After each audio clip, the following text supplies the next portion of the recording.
In 1989, this specific coordinate in Nevada was officially declared a lost cause. It's a place so dry, so brutal, it makes parts of the Sahara Desert look like a garden. For a century, the US government threw billions of dollars at this problem. They sent armies of engineers, massive bulldozers, and built concrete dams that looked like fortresses. Top-tier scientists from the most prestigious universities declared it hydrologically dead. Everything failed. The desert was winning. But then, a group of radical biologists did something that sounded like a joke to modern technology. They didn't bring more machines.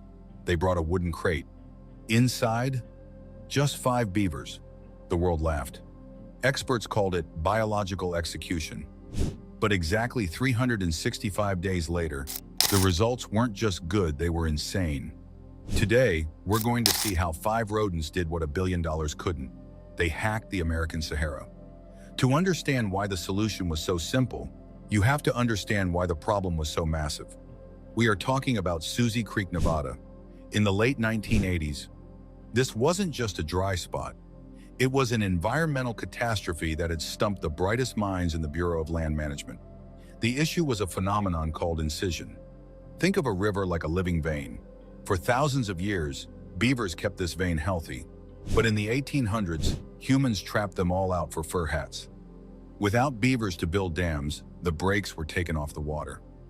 When the rare, violent desert storms hit, the water didn't soak into the ground. It turned into a high-velocity liquid chainsaw. It tore through the valley, carving a jagged 2-0-foot deep trench. Imagine a giant drain pipe cutting through a sponge. That trench literally sucked the moisture out of the surrounding miles of land.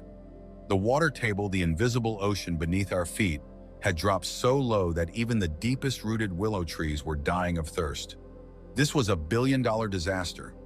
When the water table drops, the grass dies. When the grass dies, the cattle die.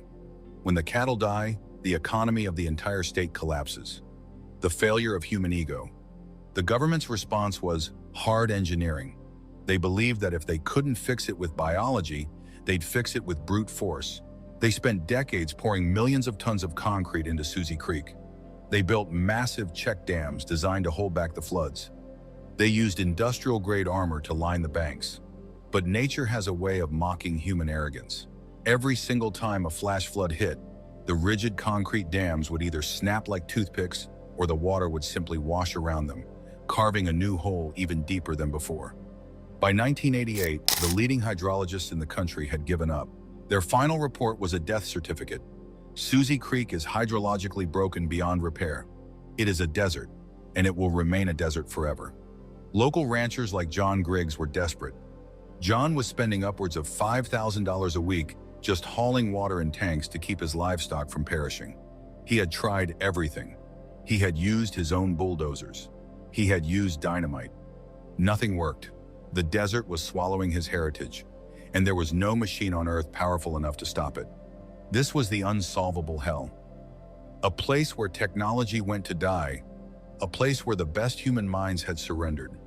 The stage was set for a miracle, but no one expected that miracle to come in a wooden box smelling of wet fur. In 1989, a biologist named Carol Evans walked onto John Griggs's ranch with a suggestion that sounded like a prank. She said, "Stop the bulldozers. Let's release 5 beavers." John Griggs almost laughed her off the property. To him, beavers were pests that blocked irrigation pipes. "You want to bring more problems to a man who's already drowning in them?" he asked. But John was out of options. He agreed to the biological gamble. They released 5 beavers, 2 breeding pairs, and 1 spare into a tiny, pathetic, muddy seep that was all that remained of Suzy Creek. This is where the transformation becomes insane. Why did 5 beavers succeed where $1 billion of industrial power failed?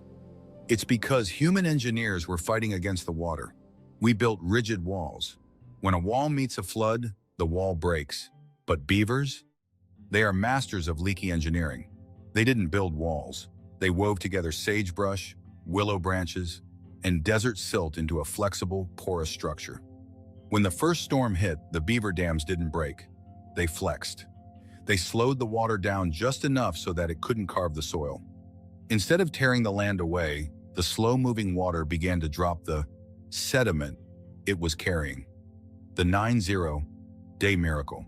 Within just 3 months, those 5 beavers had raised the floor of the river by several inches. They were literally 3D, printing a new riverbed using the desert's own dirt. They were healing the 20-foot trench that the experts said was irreversible. But the real magic was happening underground. By slowing the water, they created hydraulic pressure. The weight of the water in their ponds pushed the moisture deep into the parched banks, recharging the underground aquifers. Exactly 12 months after the release, the scientists returned. They expected to find 5 dead animals. Instead, they found that the water table, the lifeblood that was supposedly gone forever, had risen by nearly 3 feet. The skeleton creek was gone. In its place was a pulsing blue artery of life. It didn't cost $1 billion. It didn't require a permit from the Army Corps of Engineers. It just required 5 beavers doing what beavers have done for millions of years. Once the water table was plugged in, Susie Creek didn't just recover, it exploded. Scientists call this a trophic cascade, but for the locals in Nevada, it looked like the earth was coming back from the dead. Here is the insane reality. Beavers aren't just builders. They are accidental gardeners. In their thick fur and within their digestive tracts, these 5 beavers carried the seeds of a renaissance. They brought in seeds of willow, cottonwood, and native sedges from miles away. When those seeds hit the newly saturated, nutrient-rich mud behind the dams, they didn't just grow, they surged. Within 18 months, Susie Creek was no longer a trench. It had become a multi-story riparian forest. We're talking about vegetation so thick that you couldn't even see the water from 10 feet away. This new forest created a microclimate. In the desert, evaporation is the enemy. The sun usually sucks every drop of moisture out of the ground. But the beaver-led forest created a canopy of shade that lowered the ground temperature by nearly 20 degrees. This shade acted like a protective lid on a pot, keeping the water battery from boiling away. The most shocking discovery came from the thermometers. Nevada's summer sun often heats desert streams to 90 degrees Fahrenheit. At that temperature, water holds very little oxygen. For fish, it's like trying to breathe in a vacuum. The native Lahontan cutthroat trout, a prehistoric species that survived the Ice Age, was nearly extinct here. But because the beaver dams were forcing water deep into the cold earth and then pulling it back up through the silt, they created a deep cooling system.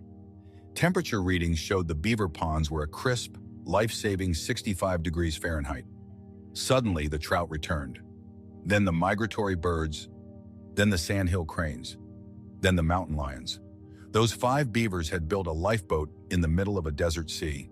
Susie Creek became the most important fish nursery in the entire Great Basin, and it happened without a single human finger touching a shovel. The true test of any engineering project isn't how it works when things are good, it's how it works when the world falls apart. In 2013, Nevada was hit by the worst drought in recorded history. Across the state, billion-dollar government reservoirs were failing. The concrete dams that humans built were standing over empty, dusty pits. The state declared a state of emergency. Ranchers were losing everything. But at Susie Creek, something insane was happening. While every other stream in the region had stopped flowing, the beaver ponds were full. In fact, the green zone was actually expanding. This is the secret that stumped the Ivy League experts. While humans store water on the surface where it's vulnerable to the sun, beavers store it in the aquifer. Think of it like a bank account. During the wet years, the beavers deposited billions of gallons of water into the soil. When the drought recession hit, the ecosystem simply started withdrawing that saved water. The water battery was feeding the creek from the bottom up. The drought brought another horror: wildfire. In 2013, a massive fire swept through the hills of Nevada. It moved like a freight train, consuming everything in its path. But when the fire reached the beaver-managed zone at Susie Creek, it stopped. Because the water table was so high, the plants weren't just green, they were wet. The ground was a literal marsh. The fire couldn't jump the 15-mile ribbon of emerald life. Thousands of wild animals, deer, elk, and birds fled the burning mountains and took refuge in the beaver ponds. The beavers hadn't just built a garden, they had built a fortress. This was the final humiliation for traditional engineering. The billion-dollar concrete projects were useless against the drought and the fire. But the work of 5 rodents done for free was the only thing that survived. Now we have to talk about the man who lived through this, John Griggs. In 1989, John was a traditional rancher. In his world, beavers were vermin. They were the enemy. They clogged the pipes he used to drain the land. They flooded the roads he used to move his trucks. But John was facing a bankruptcy that no amount of shooting or trapping could stop. His cattle were underweight because they had to walk miles just to find a single patch of dry grass.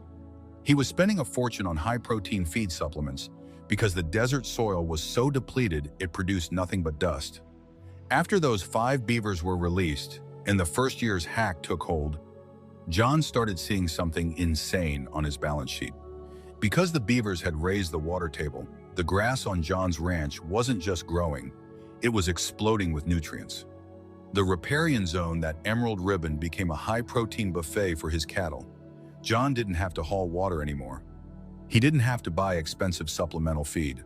John realized that the beavers were his most valuable employees. They worked 24 hours a day, 7 days a week, 365 days a year. They didn't take vacations, they didn't ask for a salary, and most importantly, they self-repaired. If a massive desert flood came through and damaged a beaver dam, the animals would have it fixed by the next morning using nothing but the mud and sticks provided by the land.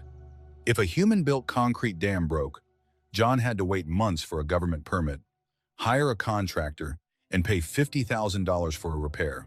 Today, John Griggs is no longer a beaver hunter. He is a beaver believer. He has become a global ambassador for this method, showing other ranchers that the enemy with the flat tail is actually the only thing standing between them and the death of their family legacy. The success of the 5 beavers at Susie Creek sent shockwaves through the Basso global scientific community. It destroyed the old hard engineering model and birthed a new movement called process-based restoration. The U.S. government, once the biggest builder of concrete dams, suddenly started investing in beaver paratrooper programs. In states like Idaho, problem beavers, the ones chewing on people's suburban trees or golf courses, are no longer exterminated. Instead, they are captured, put into specially designed crates, and literal mente dropped by parachute into remote desert regions that are drier than the Sahara. In areas where the desert is so broken that even a beaver can't survive, humans are now building beaver dam analogs. We drive wooden posts into the ground and weave branches through them, mimicking the beaver's work. These starter kits do exactly what the Susie Creek beavers did. They slow the water, trap the silt, and raise the water table. And the most insane part? As soon as these beaver dam analogs create a tiny bit of greenery, wild beavers from miles away sense the moisture and move in to take over. It's like humans are building the foundation and the beavers are coming in to finish the skyscraper. From the parched outback of Australia to the drying riverbeds of the United Kingdom, the Susie Creek Protocol is being used to fight the #1 threat of the 21st century, desertification. We are learning that we don't need a trillion-dollar climate plan to save our water. We just need to trust the animals that have been managing it for 20 million years. As we move deeper into the 2020s, something started to shift. What looked like a small, almost isolated success at Susie Creek began to feel a lot bigger. Those 5 beavers weren't just fixing a damaged stream anymore. They were quietly building something far more powerful, a kind of natural climate shield. Because the real problem we've been trying to solve for decades isn't just heat, it's carbon. We've spent years chasing high-tech answers, giant machines, complex systems, expensive facilities designed to pull carbon out of the air and lock it away underground. It's complicated, it's costly, and in many cases, it's still not enough. And yet, out here, without any technology at all, the beavers were already doing it. When a beaver builds a dam, it slows the water down. Sediment settles, leaves, branches, organic material, all of it gets trapped and begins to build up. But what's really being captured isn't just debris, it's carbon. Normally, that material would break down and release CO2 back into the atmosphere. But here, buried in cold, wet, oxygen-poor mud, it doesn't decompose the same way. It just stays there, locked in place. And that changes everything.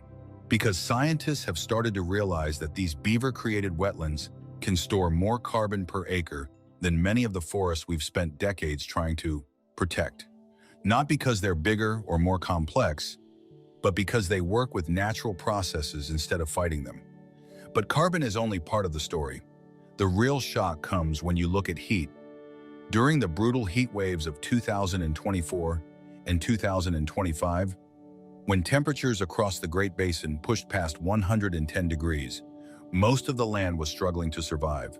Rivers shrank, soil dried out, entire ecosystems were pushed to the brink. But Susie Creek didn't follow that pattern.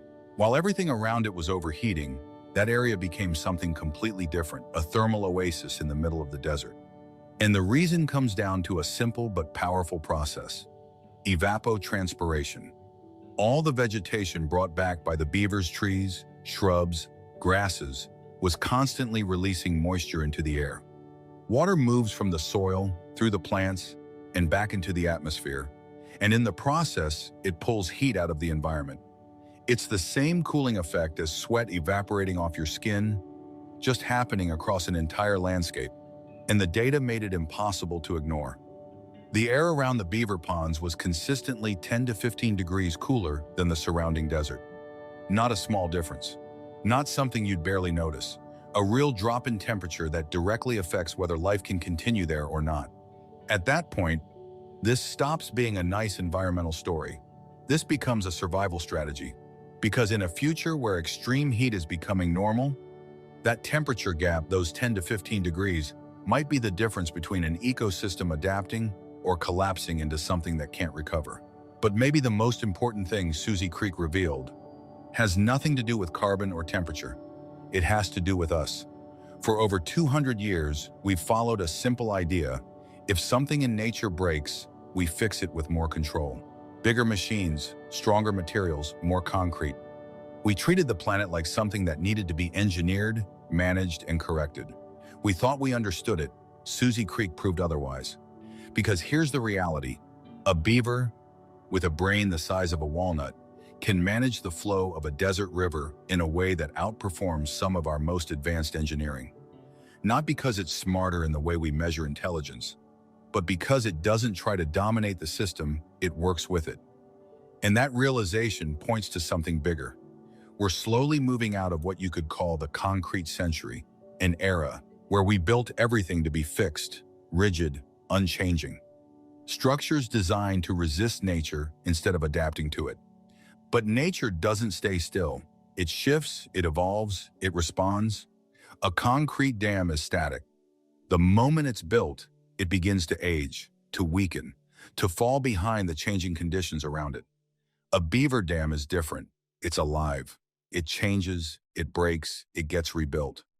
Over and over again, adjusting to the flow of water, the movement of sediment, the pressure of the environment. It's not a structure imposed on nature, it's a system that evolves with it. And that's the real lesson here.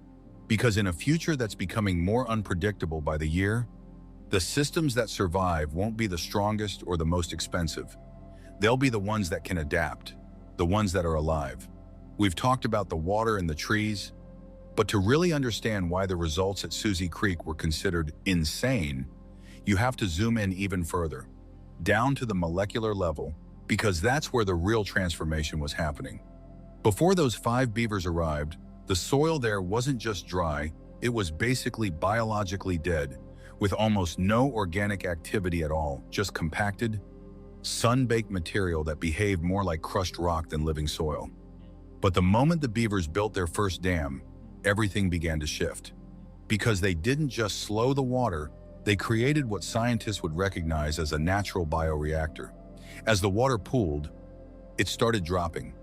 Fine particulates, tiny fragments of organic matter that settled into what researchers sometimes call good sludge, a nutrient-rich layer packed with nitrogen and phosphorus. And here's the part most people miss. Beaver dams aren't solid structures. They leak constantly, which means water is always filtering through them. As it passes through layers of mud, wood, and debris, it's exposed to dense communities of bacteria that effectively scrub the water, removing excess nitrates and even trapping heavy metals that would otherwise move downstream. It's not just a dam, it's a living filtration system, quietly cleaning the ecosystem every second of the day. At the same time, the entire chemistry of the landscape begins to change. In a typical desert, fallen leaves just sit there, drying out until they become fuel for wildfires. But inside a beaver pond, those same leaves are submerged and cut off from oxygen, forcing them into anaerobic decomposition. Instead of turning into tinder, they break down into a dense, nutrient-rich mixture that feeds microorganisms, insects, and larvae, effectively rebuilding the base of the food chain from the ground up. This is why scientists saw such an extreme jump in what they call secondary productivity, meaning the amount of life the system can support. In the beaver ponds, it was up to 10 times higher than in the surrounding stream, and that one change explains everything else: the return of birds, the growth of fish populations, the sudden explosion of biodiversity. The beavers weren't just storing water, they were producing the biological fuel that keeps the entire system running. But in the American West, nothing involving water is ever simple.